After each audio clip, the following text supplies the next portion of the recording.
Bevor wir beginnen, schreibt in die Kommentare, von wo ihr heute Nacht zuhört und wie spät es bei euch ist.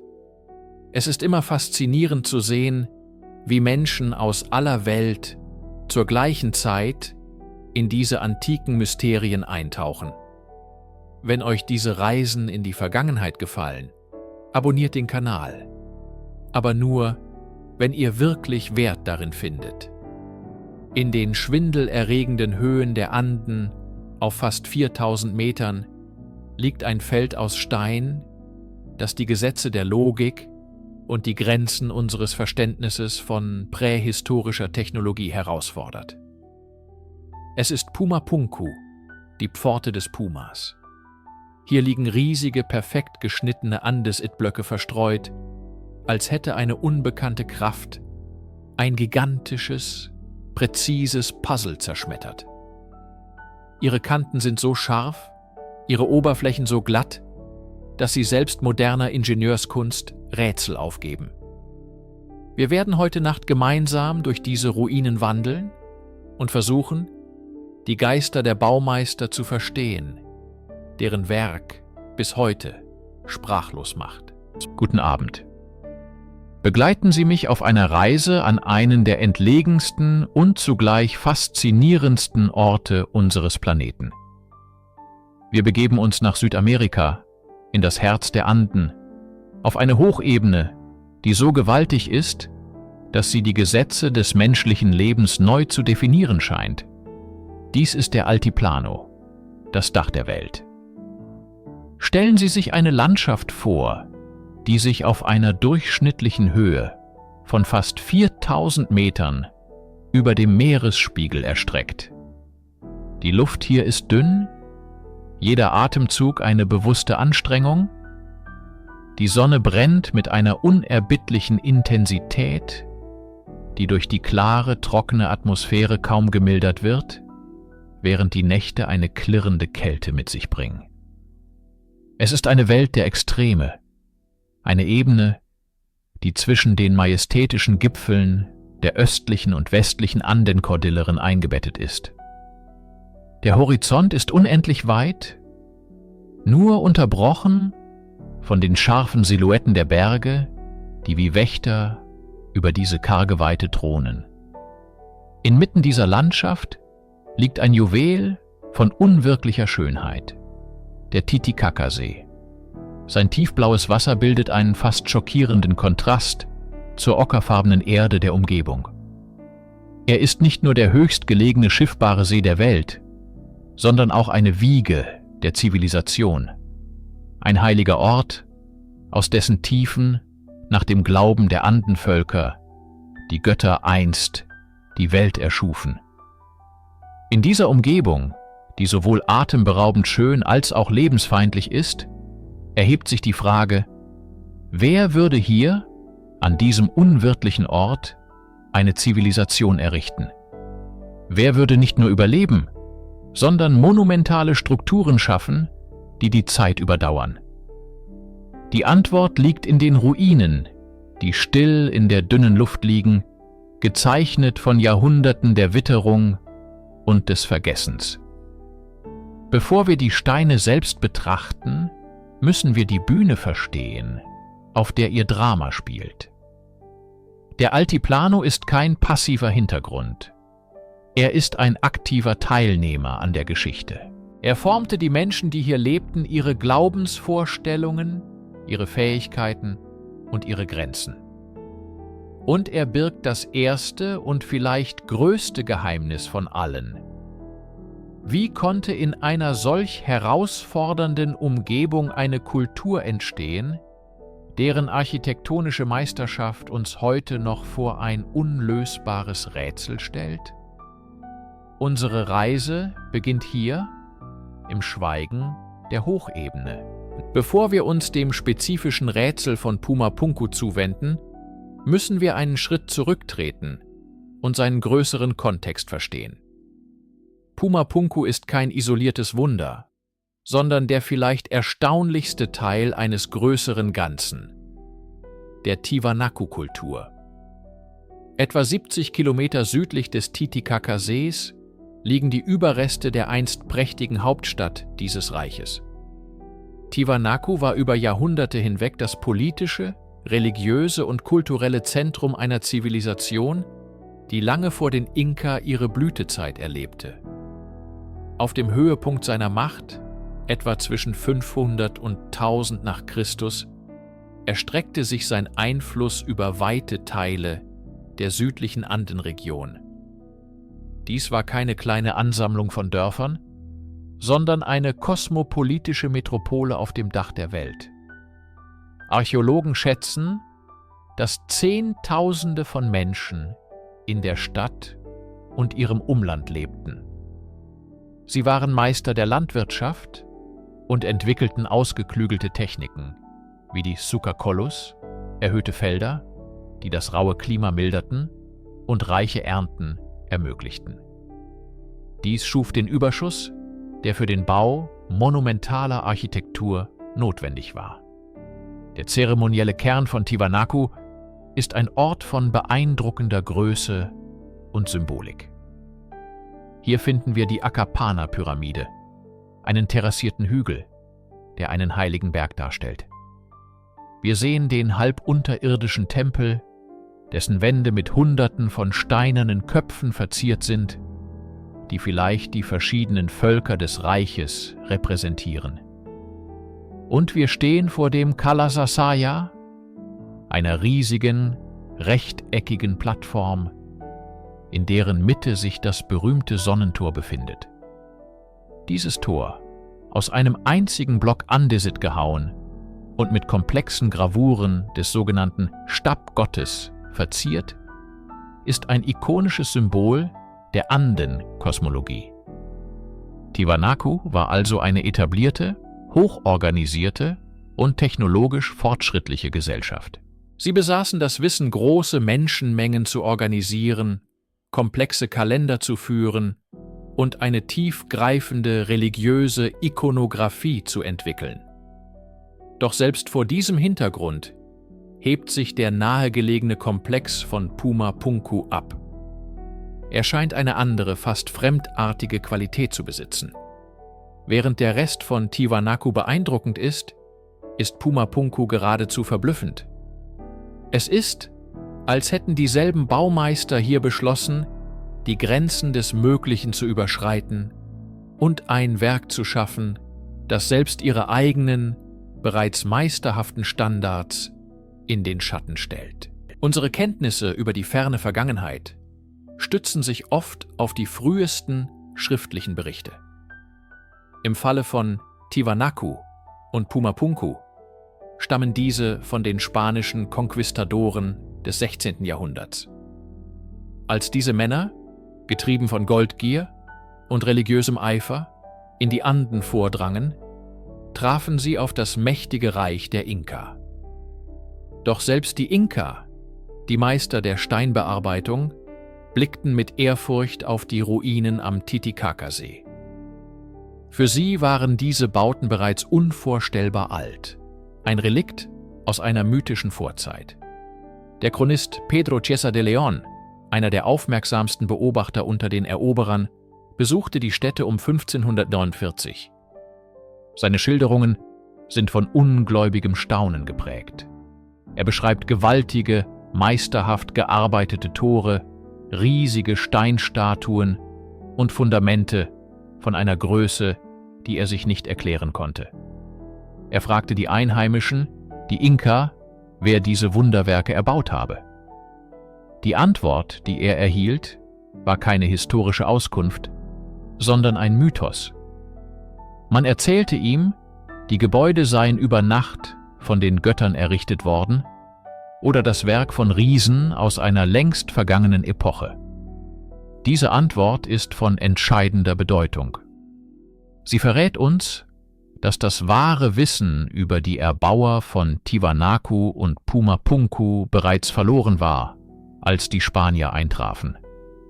Selbst die Inka, die Erben der Anden-Kulturen, hatten keine klare Überlieferung mehr. Die Zivilisation von Tiwanaku war kollabiert und in Vergessenheit geraten, lange bevor das Inka-Reich zu seiner vollen Größe aufstieg. Die Spanier waren sprachlos.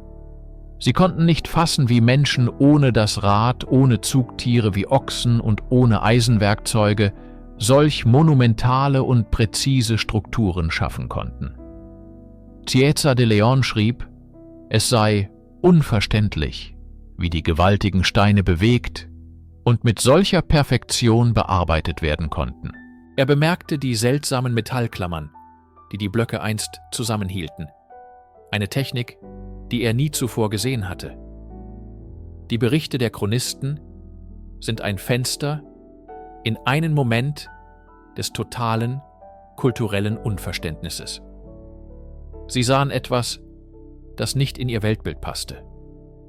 Diese Ruinen waren keine primitive Arbeit, sondern zeugten von einer Ingenieurskunst, die mit der ihren rivalisierte, wenn sie nicht sogar übertraf. Und so wurde das Rätsel geboren. Es ist kein modernes Rätsel, das von Esoterikern erfunden wurde, sondern eines, das so alt ist wie die europäische Begegnung mit der neuen Welt. Die ersten, die Pumapunku sahen, waren bereits ratlos. Wenn wir heute das Gelände von Pumapunku betreten, sehen wir kein intaktes Bauwerk. Wir sehen ein Feld der Zerstörung, ein chaotisches Durcheinander gigantischer Steinblöcke. Es wirkt, als hätte eine unvorstellbare Kraft die Anlage wie ein Kinderspielzeug zerschmettert und die Teile achtlos verstreut. Doch in diesem Chaos offenbart sich das wahre Genie und das tiefste Rätsel dieses Ortes. Die Baumeister verwendeten hauptsächlich 2 Gesteinsarten, die eine bewusste und logistisch anspruchsvolle Wahl darstellen. Die größeren Plattformen und Fundamentblöcke bestehen aus rotem Sandstein. Dieses Gestein ist relativ weich und konnte in Steinbrüchen in der Nähe des Titicacasees, etwa 10 Kilometer entfernt, abgebaut werden. Selbst der Transport dieser bis zu 130 Tonnen schweren Blöcke über unebenes Gelände stellt eine gewaltige Ingenieursleistung dar. Doch der wahre Fokus unserer Faszination liegt auf dem zweiten Material, dem grauen Andesit. Andesit ist ein vulkanisches Gestein von extremer Härte. Auf der Mohs-Skala liegt es bei 6 bis 7, nur wenig weicher als Quarz. Es ist unglaublich schwer zu bearbeiten. Der nächstgelegene Andesit-Steinbruch befindet sich auf der anderen Seite des Titicacasees, fast 90 Kilometer entfernt. Die Logistik, diese tonnenschweren Blöcke aus hartem Vulkangestein zu brechen, über einen See und Land zu transportieren und dann vor Ort zu bearbeiten, ist schlichtweg atemberaubend. Und es ist die Bearbeitung, die uns den Atem raubt. Die verstreuten Blöcke, insbesondere die berühmten Haarblöcke, weisen eine Präzision auf, die mit primitiven Stein- oder Bronzewerkzeugen kaum erklärbar scheint. Wir finden perfekt ebene Flächen, messerscharfe Innen- und Außenkanten, exakte 90-Grad-Winkel und komplexe, mehrstufige Schnitte, die aussehen, als wären sie maschinell gefräst worden. Einige Blöcke haben präzise gebohrte Löcher und feine, dekorative Rillen, die eine unglaubliche Werkzeugbeherrschung voraussetzen. Die Haarblöcke sind besonders rätselhaft. Sie sind alle standardisiert, mit einer komplexen Anordnung von Nuten und Aussparungen, die darauf hindeuten, dass sie Teil eines modularen Bausystems waren, wie ineinandergreifende Bausteine. Dieses Puzzle aus Andesit und rotem Sandstein ist der Kern des Mysteriums. Es ist nicht die Frage, was hier stand, sondern wie es gebaut wurde. Wie hat eine Kultur ohne bekannte Schrift, ohne Rad und ohne Eisen die härtesten Steine mit einer Präzision geformt, die selbst moderne Steinmetze vor eine Herausforderung stellen würde?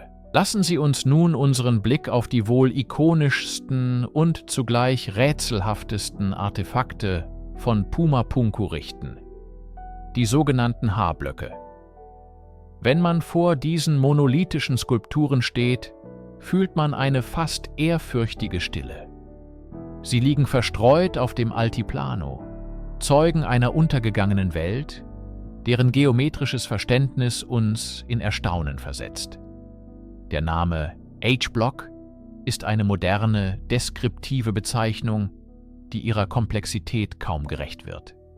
Jeder dieser Blöcke, aus einem einzigen Stück Andesit gefertigt, weist eine verblüffende Anordnung von präzisen Schnitten, rechten Winkeln und komplexen inneren Ecken auf.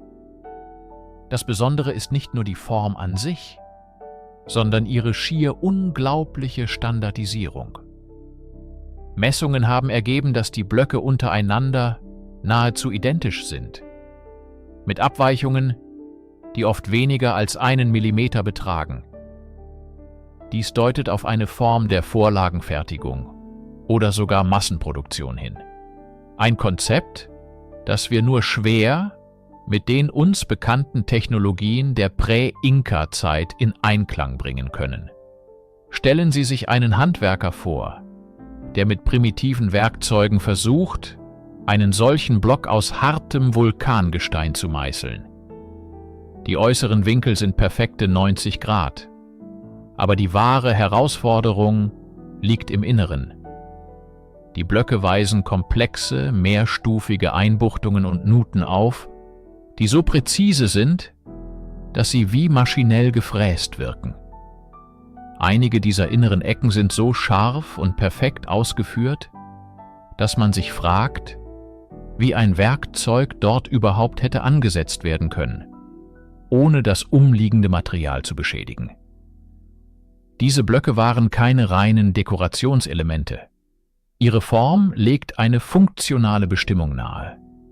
Sie scheinen Teile eines größeren, modularen Bausystems gewesen zu sein, perfekt ineinandergreifende Komponenten, die vielleicht metallische Klammern hielten, um eine erdbebensichere Struktur zu schaffen. Die Präzision war also kein Selbstzweck, sondern eine technische Notwendigkeit. Doch genau diese Notwendigkeit wirft die größte Frage auf. Wie erreichte eine Kultur ohne das Rad, ohne Schrift und ohne Eisenwerkzeuge eine solche geometrische Perfektion in einem so unnachgiebigen Material? Die H-Blöcke sind nicht nur Steine, sie sind erstarrte mathematische Gleichungen, die auf ihre Entschlüsselung warten.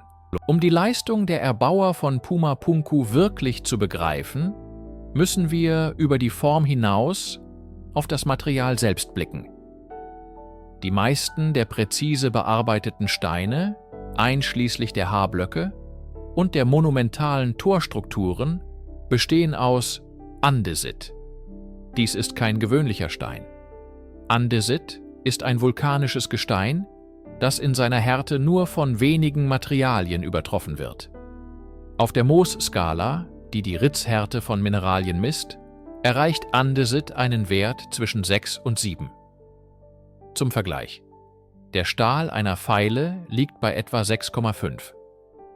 Granit, der bereits als extrem hartes Baumaterial gilt, bewegt sich in einem ähnlichen Bereich. Das bedeutet, die Erbauer von Puma-Punku wählten bewusst eines der widerstandsfähigsten Materialien, die ihnen zur Verfügung standen. Die Entscheidung für Andesit anstelle des weicheren, lokal häufiger vorkommenden Sandsteins, der für andere Teile der Tiwanaku-Städte verwendet wurde, war also eine bewusste Wahl. Sie muss auf den Wunsch nach Langlebigkeit und der Fähigkeit des Materials zurückzuführen sein, extrem feine Details und scharfe Kanten zu halten. Doch diese Wahl hatte einen hohen Preis. Die Bearbeitung von Andesit ist eine monumentale Herausforderung. Die gängige archäologische Theorie besagt, dass die Tiwanaku-Kultur Steinwerkzeuge wie härtere Quarzithämmer und vielleicht einfache Bronzemeißel verwendete. Bronze ist jedoch eine relativ weiche Metalllegierung. Es ist schwer vorstellbar, wie solche Werkzeuge die glatten Oberflächen, die scharfen inneren Ecken und die feinen Linien erzeugen konnten, die wir in Puma-Punku sehen, ohne selbst in kürzester Zeit abzunutzen oder zu zerbrechen. Man stelle sich das vor: unzählige Stunden mühsamer Arbeit, in denen Arbeiter mit einem Stein auf einen anderen schlagen, um winzige Partikel abzutragen. Und doch ist das Ergebnis keine grob behauene Oberfläche, sondern eine glatte, fast polierte Fläche. Die Materialwissenschaft stellt uns hier vor ein Paradoxon. Das Werkzeug muss immer härter sein als das zu bearbeitende Material. Wenn die besten verfügbaren Werkzeuge kaum härter waren als der Andesit selbst, wie konnte dann eine solche Perfektion erreicht werden? Der Stein selbst ist ein stummer Zeuge, der uns von einer technologischen Kluft erzählt.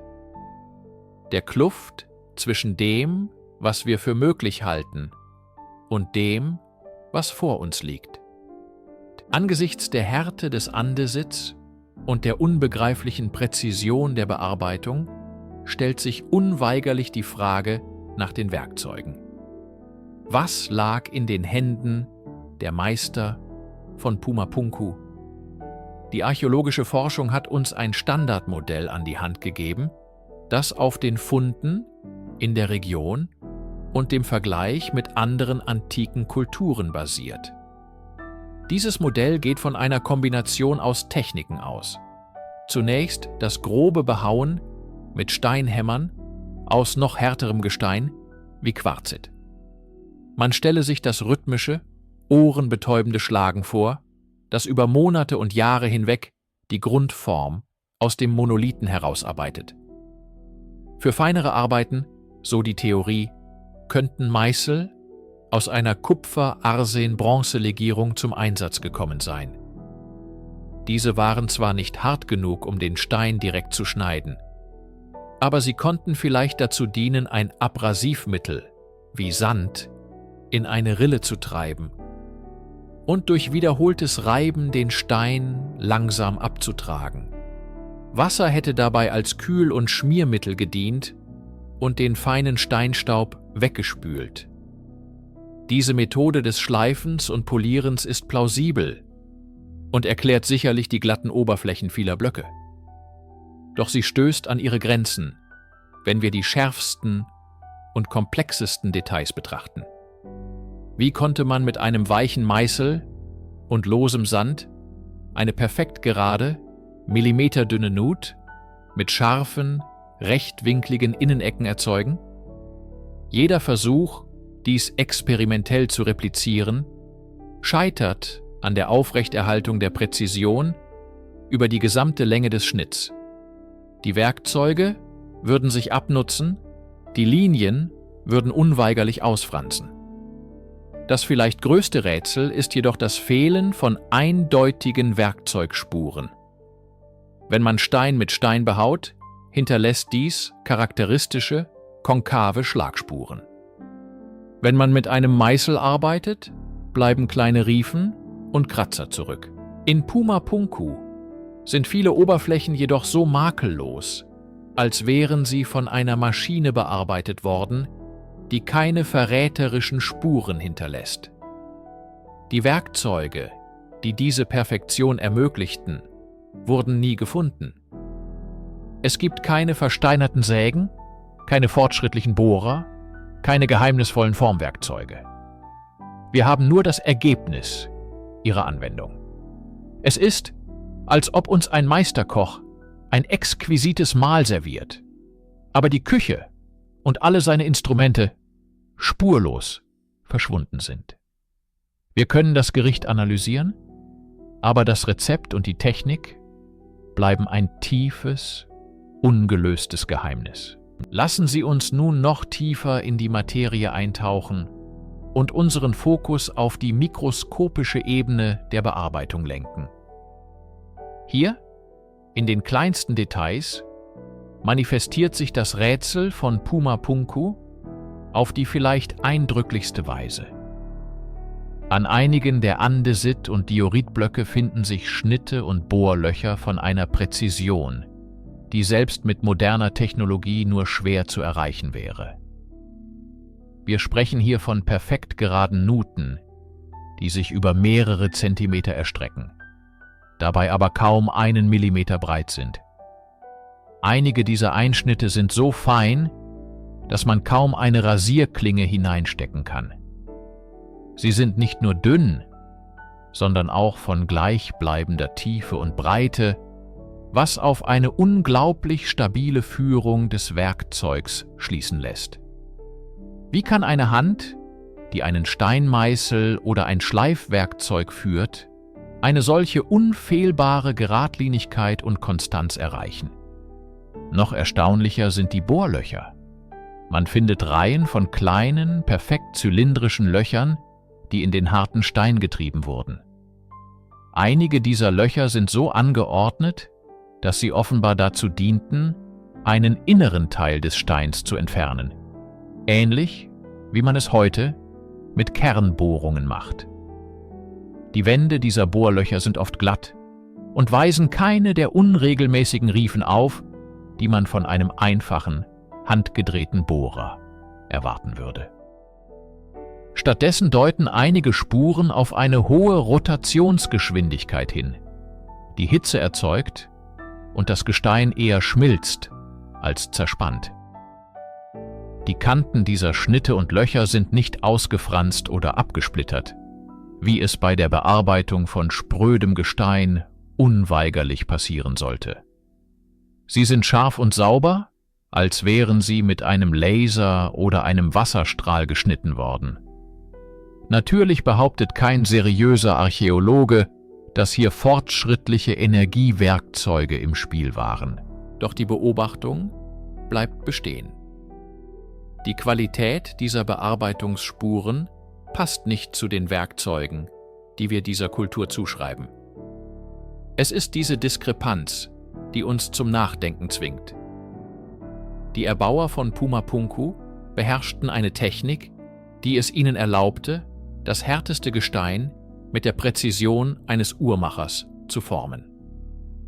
Diese feinen Linien, diese perfekten Kreise, sie sind die Signatur einer verlorenen Wissenschaft, ein Flüstern aus der Tiefe der Zeit, das uns von einem Meisterschaftsgrad erzählt, den wir gerade erst wieder zu verstehen beginnen. Wenn wir uns von der schieren Größe der einzelnen Blöcke lösen und das Gesamtbild betrachten, tritt ein noch verblüffenderes Konzept zutage.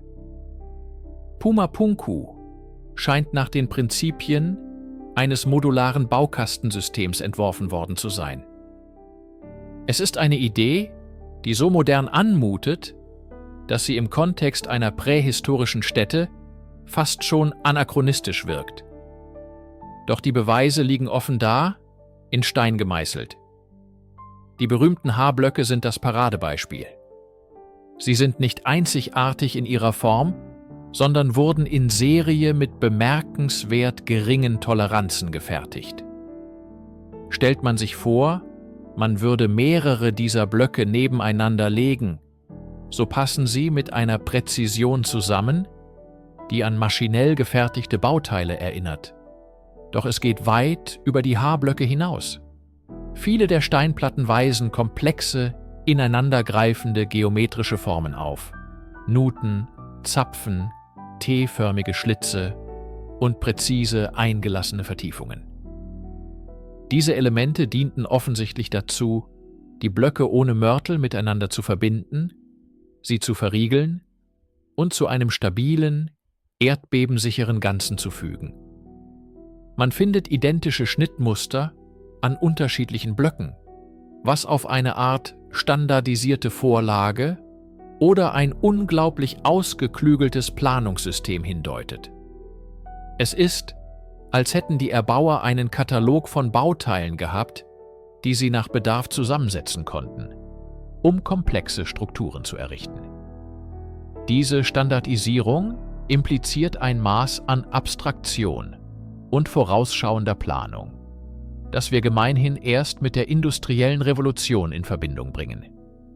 Jeder Winkel, jede Nut, jede Bohrung musste im Voraus konzipiert und so exakt ausgeführt werden, dass das Gegenstück, das vielleicht an einem anderen Tag von einem anderen Handwerker gefertigt wurde, nahtlos passte. Dies ist keine einfache Steinmetzkunst mehr. Dies ist Präzisionsingenieurwesen auf höchstem Niveau. Die Frage, die sich uns aufdrängt, ist nicht nur, wie sie diese Präzision erreichten, sondern auch warum. Welcher architektonische oder rituelle Zweck erforderte eine derartige Komplexität und Austauschbarkeit der Teile? Es ist ein Rätsel innerhalb des Rätsels, das uns zwingt, unsere Vorstellungen von den kognitiven und technologischen Fähigkeiten antiker Kulturen grundlegend zu überdenken. Die Präzision der Bearbeitung ist nur ein Teil des Mysteriums von Puma Punku. Der andere, nicht minder gewaltige Teil ist die Logistik. Wie kamen diese tonnenschweren Blöcke an ihren Bestimmungsort? Die archäologische Untersuchung hat die Herkunft der Steine zweifelsfrei geklärt. Der leichtere rote Sandstein, aus dem viele der Fundamentplatten bestehen, wurde aus einem Steinbruch in etwa 10 Kilometern Entfernung gebrochen. Das ist bereits eine beachtliche Leistung. Doch das härtere, dichtere und weitaus schwieriger zu bearbeitende Andesitgestein, das für die präzisesten und komplexesten Bauteile wie die Haarblöcke verwendet wurde, stammt aus Steinbrüchen in der Nähe der Copacabana-Halbinsel am Titicacasee. Das bedeutet, die Erbauer mussten diese Kolosse, von denen der größte auf über 130 Tonnen geschätzt wird, über eine Distanz von rund 90 Kilometern transportieren. Man stelle sich das für einen Moment vor. Wir sprechen von einer Landschaft auf fast 4000 Metern Höhe, dem Altiplano, wo die Luft dünn ist und das Gelände hügelig und unwegsam. Die gängige Theorie postuliert den Einsatz von roher Muskelkraft.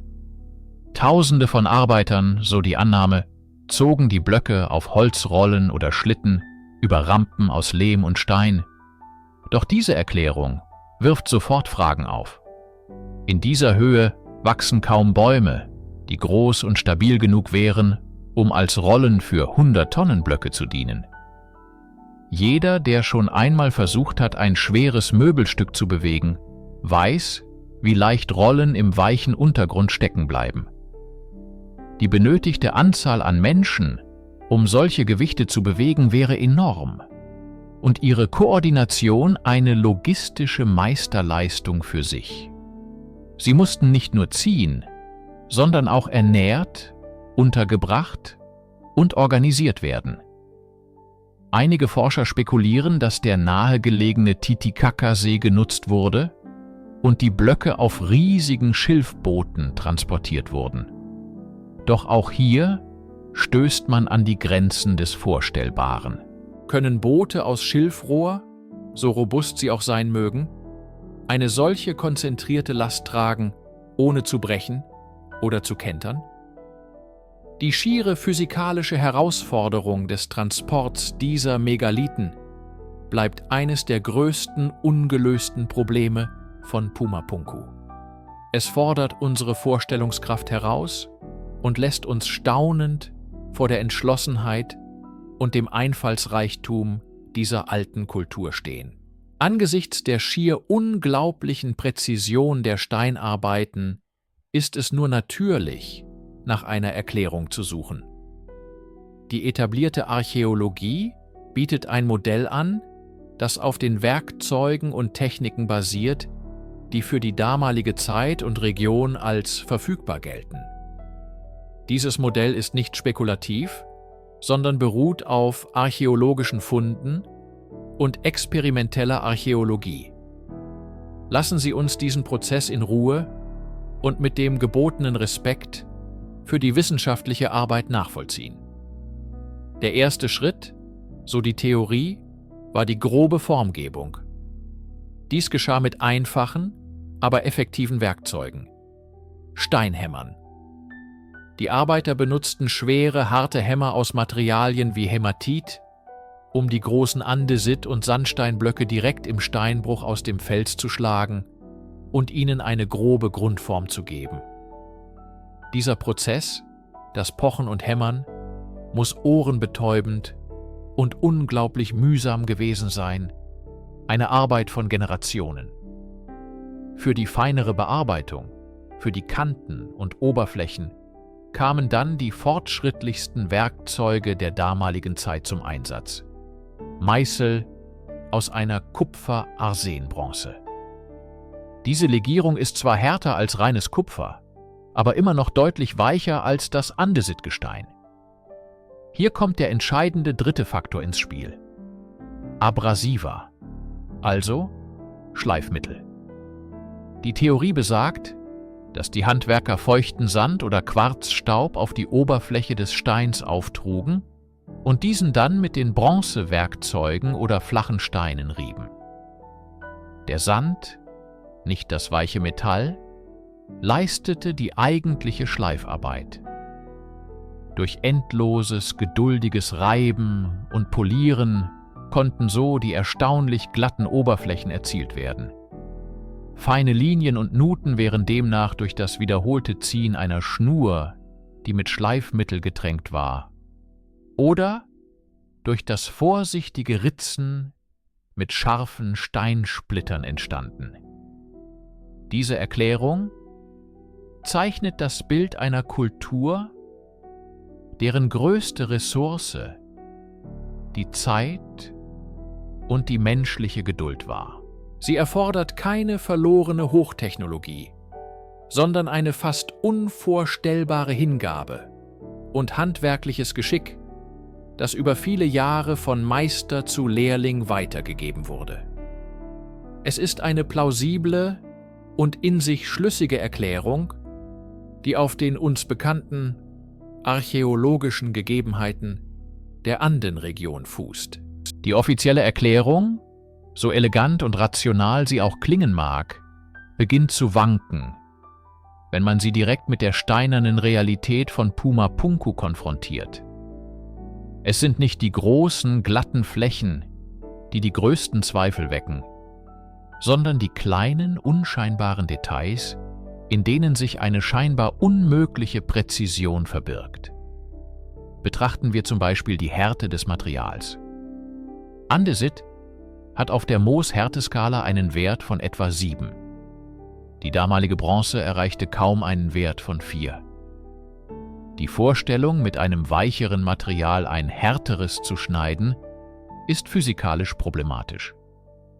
Selbst mit Sand als Schleifmittel erscheint die Erzeugung von messerscharfen, perfekten inneren Ecken, wie wir sie in Pumapunku finden, extrem schwierig, wenn nicht unmöglich.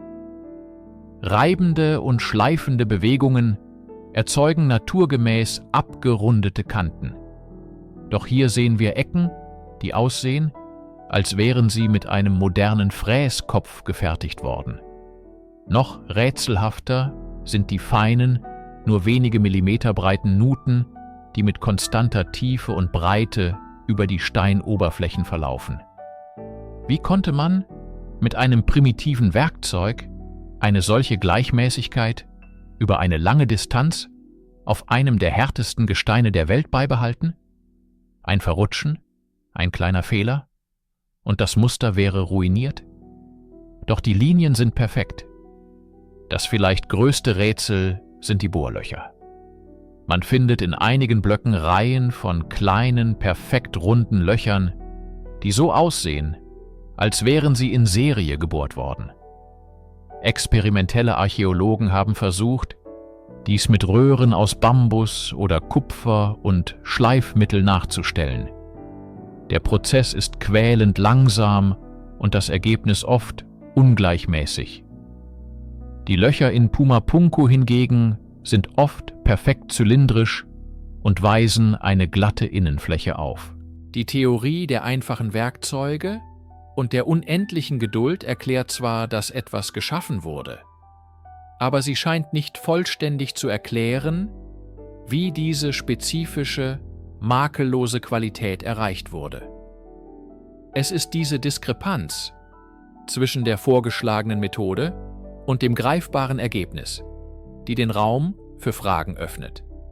Nicht für wilde Spekulationen, sondern für die ehrliche, wissenschaftliche Frage: Übersehen wir hier eine Komponente, eine Technik, ein Werkzeug oder ein Wissen, das im Sand der Zeit verloren gegangen ist? Guten Abend. Wenn wir die Grenzen der konventionellen Erklärungen erreichen, öffnet sich der Geist für alternative Hypothesen. Eine der faszinierendsten und zugleich umstrittensten Theorien, die versucht, das Rätsel von Puma-Punku zu lösen, ist die des Geopolymers. Vorgeschlagen vom französischen Chemiker Joseph Davidovits postuliert diese Idee, dass die Andesit-Blöcke nicht aus massivem Fels geschnitten, sondern gegossen wurden. Stellen Sie sich das für einen Moment vor. Eine Art hochentwickelter antiker Beton. Die Erbauer hätten demnach Gestein zu Pulver zermahlen, es mit einem Bindemittel, vielleicht aus lokalen Pflanzen oder Mineralien, vermischt und diese Masse in präzise gefertigte Gussformen gefüllt. Dies würde nicht nur die unglaubliche Genauigkeit der Winkel und Oberflächen erklären, sondern auch das Fehlen von Werkzeugspuren. Mikroskopische Analysen einiger Proben, so argumentieren die Befürworter, zeigen organische Fasern und Luftblasen, die eher für einen Guss als für einen Schnitzprozess typisch wären. Doch die etablierte Archäologie bleibt skeptisch. Die geologischen Analysen bestätigen mehrheitlich, dass die Blöcke aus natürlichem Vulkangestein bestehen. Die Geopolymer-Theorie bleibt eine Außenseiterhypothese, die jedoch eine wichtige Frage aufwirft. Was, wenn die Erbauer Techniken kannten, die wir uns heute nicht mehr vorstellen können? Eine verwandte Idee ist die Verwendung von Säuren. Legenden aus der Region erzählen von einem Kraut, dessen Saft Felsen erweichen konnte, um sie formbar zu machen. Könnte eine fortschrittliche Kenntnis der organischen Chemie den Erbauern erlaubt haben, die Oberfläche des harten Andesits aufzuweichen, um sie dann mit einfachen Werkzeugen zu formen und zu glätten? Auch hierfür fehlen uns die direkten Beweise. Doch diese Theorien zwingen uns, über den Tellerrand hinauszuschauen. Sie malen das Bild einer Kultur, deren Wissen nicht nur mechanischer, sondern vielleicht auch chemischer oder alchemistischer Natur war. Ein Wissen, das im Laufe der Jahrtausende verloren ging und uns heute nur noch die steinernen, stummen Resultate seiner Anwendung hinterlassen hat. Lassen Sie uns nun unseren Blick von der materiellen Beschaffenheit der Steine erheben und ihn gen Himmel richten. Denn Puma-Punku und die gesamte Anlage von Tiwanaku sind nicht zufällig in der Landschaft platziert. Sie sind ein Spiegel des Kosmos, ein Instrument, um die Zyklen von Sonne, Mond und Sternen zu messen und zu ehren. Die archäoastronomische Forschung hat ergeben, dass die Hauptachsen der Anlage präzise auf die Kardinalpunkte ausgerichtet sind. Das berühmte Sonnentor im benachbarten Kalasasaya-Bezirk markiert exakt den Sonnenaufgang zur Tag- und Nachtgleiche. Es ist wahrscheinlich, dass Puma-Punku als Teil dieses größeren zeremoniellen Komplexes ebenfalls eine tiefgreifende astronomische Funktion hatte. Einige Forscher vermuten, dass die verschiedenen Tore und Plattformen als Markierungen für die Sonnenwenden dienten, jene kritischen Punkte im Jahr, die den Wechsel der Jahreszeiten und damit den Zyklus von Aussaat und Ernte bestimmten. Andere gehen noch weiter. Sie sehen in der geometrischen Komplexität der H-Blöcke und der Tore nicht nur architektonische Elemente, sondern Symbole für Sternenkonstellationen oder kosmische Prinzipien? Könnten die präzisen Nuten und Kanäle dazu gedient haben, Licht und Schatten bei bestimmten Himmelsereignissen auf eine ganz bestimmte Weise zu lenken und so ein heiliges Schauspiel zu erzeugen? Die Idee von Puma-Punku als einem kosmischen Tor ist dabei besonders verlockend. In vielen alten Kulturen galten solche Orte als Schwellen zwischen der irdischen und der göttlichen Welt. Durch Rituale, die exakt auf die kosmischen Zyklen abgestimmt waren, glaubte man, mit den Göttern kommunizieren oder die Ordnung des Universums auf der Erde aufrechterhalten zu können. Die immense Anstrengung, die in die Errichtung dieser Anlage floss, legt nahe, dass ihr Zweck weit über das rein Praktische hinausging. Es war kein einfacher Tempel, keine bloße Wohnstätte. Es war eine Maschine zur Harmonisierung von Himmel und Erde, ein steingewordenes Gebet, dessen genaue Sprache wir noch immer zu entziffern versuchen. Die Sterne bewegen sich in vorhersehbaren Bahnen, doch die Absichten der Menschen, die sie so ehrfürchtig beobachteten, bleiben im Dunkeln. Die verstreute, chaotische Anordnung der tonnenschweren Blöcke von Puma Punku schreit förmlich nach einer Erklärung. Was konnte eine solche Zerstörung anrichten? Während Erdbeben eine plausible Ursache sind, erzählen die Mythen der Aymara-Völker eine andere, weitaus dramatischere Geschichte. Die einer großen Flut. Diese Legenden, die von Generation zu Generation weitergegeben wurden, berichten von einer Zeit, in der die Welt von einer gewaltigen Wasserkatastrophe heimgesucht wurde, die eine frühere Zivilisation vernichtete. Erst nach dem Rückgang der Wasser sollte ein neuer Schöpfergott erscheinen, um die Welt wieder aufzubauen. Es ist eine Erzählung, die wir in vielen Kulturen rund um den Globus finden, vom Gilgamesch-Epos bis zur biblischen Sintflut. Lange wurde dies als reiner Mythos abgetan. Doch die geologische Untersuchung des Altiplano hat faszinierende Hinweise zutage gefördert. Der Titicacasee, an dessen Ufer Tiwanaku einst lag, war in seiner Vergangenheit starken Schwankungen unterworfen. Einige Forscher, wie der Geologe J.H. Posey, postulierten die Theorie eines kataklysmischen Ereignisses, möglicherweise ausgelöst durch das abrupte Abschmelzen von Gletschern am Ende der letzten Eiszeit oder durch tektonische Verschiebungen, die eine Art Tsunami im See auslösten. Eine solche Flutwelle, die über das Plateau fegt, könnte die immense Kraft besessen haben, die tonnenschweren Blöcke von ihren Fundamenten zu reißen und sie wie Spielzeuge durcheinander zu werfen. Man findet im Boden der Region Spuren von Sedimentablagerungen und eine Vermischung von Materialien, die auf eine massive Überschwemmung hindeuten. Die wissenschaftliche Debatte darüber ist noch im Gange. Die genaue Datierung eines solchen Ereignisses ist schwierig und umstritten.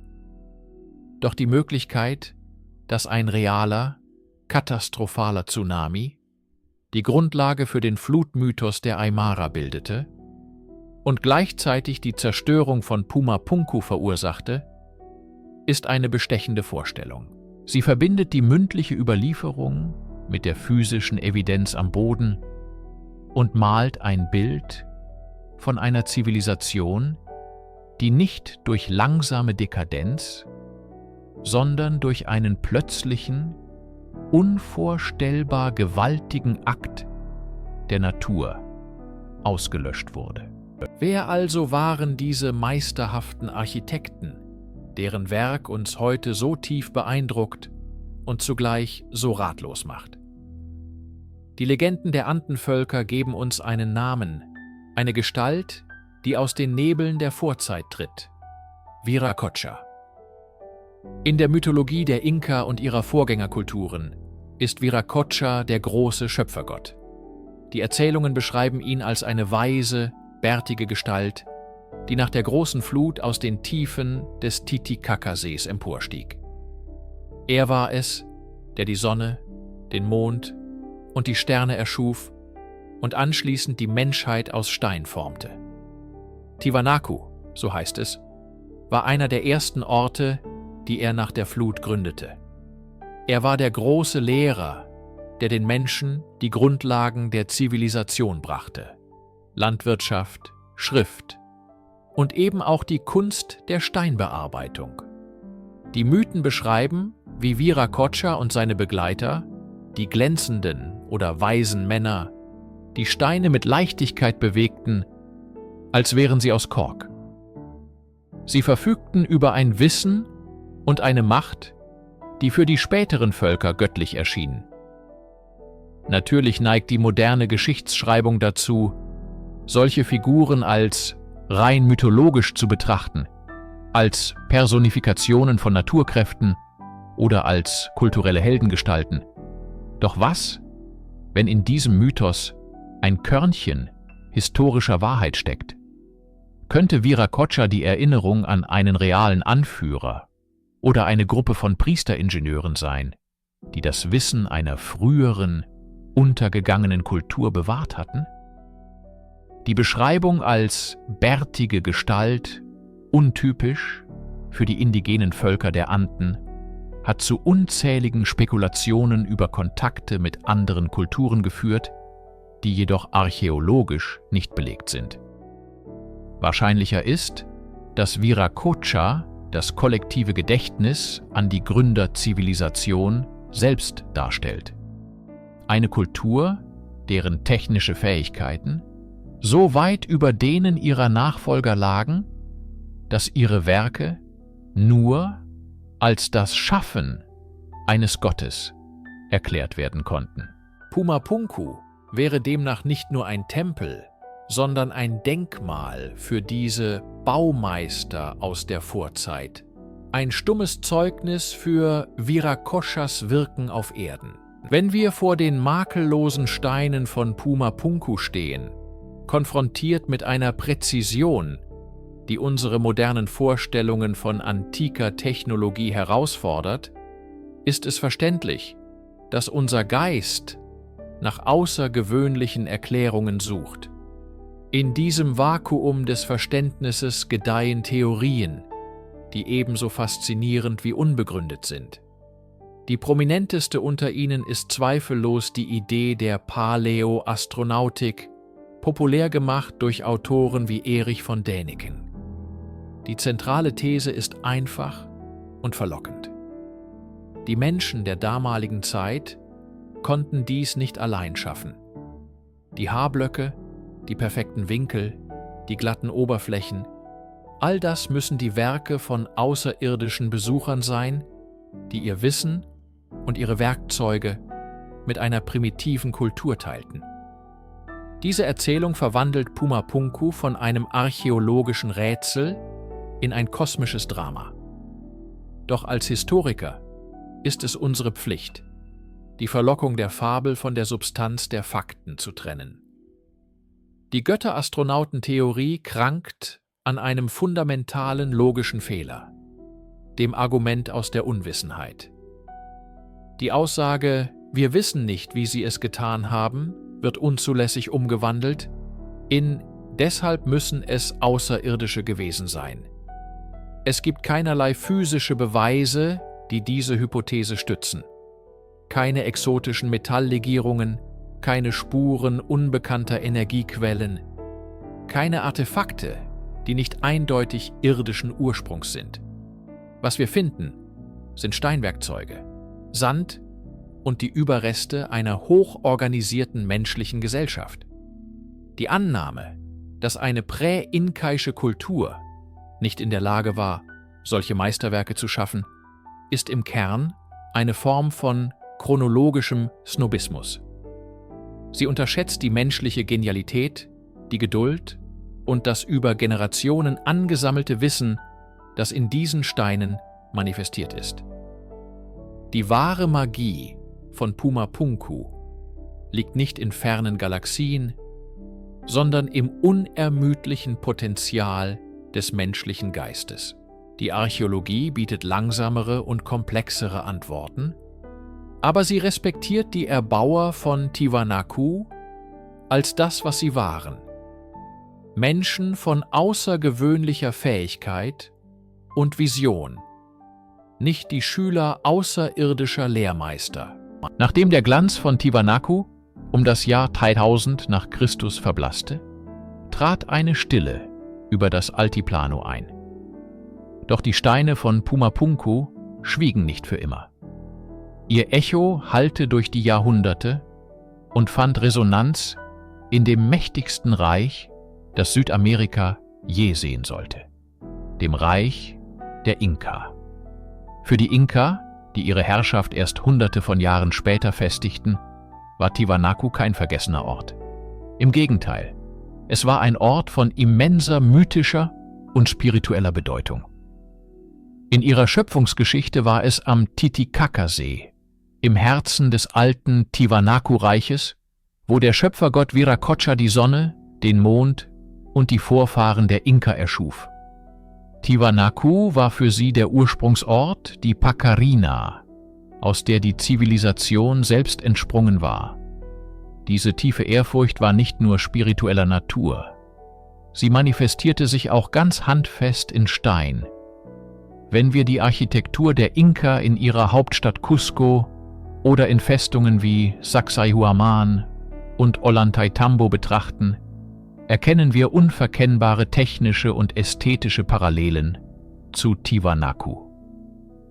Die polygonale Mauerwerkstechnik, bei der riesige, unregelmäßig geformte Steine so perfekt ineinander greifen, dass keine Klinge dazwischen passt, ist eine Weiterentwicklung der Tiwanaku-Prinzipien.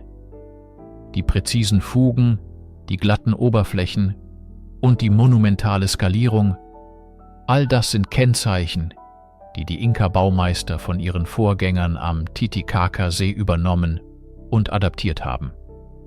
Die Inka haben Tiwanaku nicht nur als heiligen Ort verehrt, sie haben von ihm gelernt. Sie studierten die verfallenen Strukturen, verstanden die Logik hinter den Verzapfungen und den ineinandergreifenden Blöcken und integrierten dieses Wissen in ihre eigene imperiale Architektur. Dies widerlegt die Vorstellung einer verlorenen Supertechnologie. Das Wissen ging nicht verloren. Es wurde weitergegeben, transformiert und von einer nachfolgenden Kultur zu neuen Höhen geführt. Das Erbe von Pumapunku liegt also nicht nur in seinen eigenen rätselhaften Ruinen, sondern auch in den prächtigen Mauern von Cusco. Es ist die Geschichte einer menschlichen Kontinuität, eines Wissensflusses, der über Generationen und Kulturen hinweg die Anden geformt hat. Nachdem wir uns durch Mythen und historische Echos bewegt haben, ist es an der Zeit, innezuhalten und eine nüchterne Bilanz zu ziehen. Was wissen wir wirklich über Pumapunku, basierend auf jahrzehntelanger, sorgfältiger archäologischer Arbeit? Und wo beginnt der Bereich der fundierten Spekulation? Zuerst die Fakten. Wir wissen, dass der Komplex von der Tiwanaku-Kultur erbaut wurde, mit einer Blütezeit zwischen 500 und 1000 nach Christus. Radiokarbondazierungen stützen diesen Zeitrahmen. Wir kennen die Materialien. Extrem harter Andesit, der aus Steinbrüchen in fast 90 Kilometern Entfernung herangeschafft wurde. Und lokaler roter Sandstein. Wir haben die Werkzeuge gefunden, oder besser gesagt, die Art von Werkzeugen. Es gibt keine Beweise für fortschrittliche Metallurgie. Die Bearbeitung erfolgte mit härteren Steinen wie Quarzit und Hämatit, die als Hämmer- und Schleifsteine dienten. Experimentelle Archäologie hat gezeigt, dass mit Geduld, Wasser und Sand als Schleifmittel erstaunlich glatte Oberflächen und präzise Schnitte erzielt werden können. Wir wissen auch, dass die Haarblöcke wahrscheinlich in Serie hergestellt wurden, basierend auf einem standardisierten Design, was auf eine hochentwickelte Planung und Arbeitsteilung hindeutet. Die schiere Größe des Projekts beweist eine komplexe soziale Organisation, die in der Lage war, Tausende von Arbeitern über lange Zeiträume zu mobilisieren und zu versorgen. Nun zur Spekulation, die sich auf diese Fakten stützt. Die genaue Funktion des Komplexes bleibt unklar. War es ein religiöses Zentrum, ein zeremonielles Tor, ein astronomisches Observatorium oder eine Kombination aus all diesen? Die exakten Transportmethoden der tonnenschweren Blöcke sind Gegenstand von Debatten, wahrscheinlich eine Kombination aus Rampen, Rollen und Tausenden von Menschen, aber die genaue Logistik ist verloren. Die präzise Methode, mit der die perfekten rechten Winkel und die komplexen inneren Schnitte erzielt wurden, wird noch immer erforscht. Während einfache Werkzeuge die Grundlage bildeten, müssen die Tiwanaku über ein tiefes Verständnis von Geometrie und Steinmetztechniken verfügt haben, das wir noch nicht vollständig nachvollziehen können. Die Trennung dieser beiden Bereiche ist entscheidend. Die Fakten geben uns ein solides Fundament, das uns vor fantastischen Theorien schützt. Die Spekulationen hingegen sind der Motor der Wissenschaft. Sie treiben neue Forschungen an und erinnern uns daran, dass Puma Punku seine Geheimnisse nur langsam preisgibt. Wir nähern uns dem Ende unserer Reise nach Puma Punku. Und doch stehen wir, wie die ersten Entdecker, vor einem tiefen Schweigen. Es ist das Schweigen der Steine, aber mehr noch, das Schweigen einer Kultur, die uns ihr größtes Geheimnis vorenthält: ihre Stimme. Das ultimative Hindernis für ein vollständiges Verständnis von Tiwanaku und Puma Punku ist das Fehlen einer Schrift. Wir haben keine Chroniken ihrer Könige, keine Hymnen an ihre Götter, keine Baupläne ihrer Architekten. Wir haben nur die Steine selbst. Sie sind ein Text, geschrieben in der Sprache der Geometrie, der Arbeit und des Glaubens, aber es ist ein Text ohne Vokabeln, ohne Grammatik, die wir vollständig entschlüsseln könnten.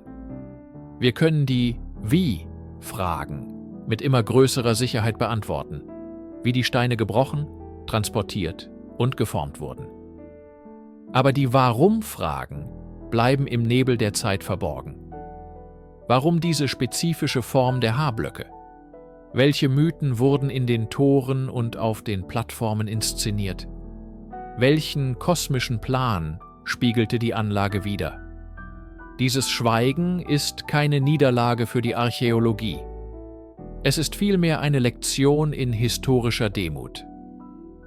Es zwingt uns, die Grenzen unseres Wissens zu akzeptieren und die Vergangenheit als einen Ort anzuerkennen, der in mancher Hinsicht für immer fremd bleiben wird. Der Drang, jede Lücke mit einer definitiven Antwort zu füllen, ist menschlich, aber er birgt die Gefahr, dass wir der Vergangenheit unsere eigenen Narrative aufzwingen, anstatt ihr zuzuhören. Vielleicht liegt die wahre Bedeutung von Puma Punku heute nicht in einer endgültigen Lösung seines Rätsels, sondern in der Kraft des Rätsels selbst. Es erinnert uns daran, dass es Zivilisationen gab, deren Weltanschauung, deren Logik und deren Ausdrucksformen so anders waren als unsere eigenen. Die stumme Präzision dieser Steine ist kein ungelöstes Problem, sondern ein Denkmal für eine verlorene Perspektive auf die Welt. Anstatt das Schweigen mit lauten Spekulationen zu übertönen, sollten wir vielleicht lernen, ihm zuzuhören. In seiner Stille liegt die wahre, ehrfurchtgebietende Majestät von Puma Punku, ein ewiges Zeugnis für das, was war und für das, was wir niemals ganz wissen werden.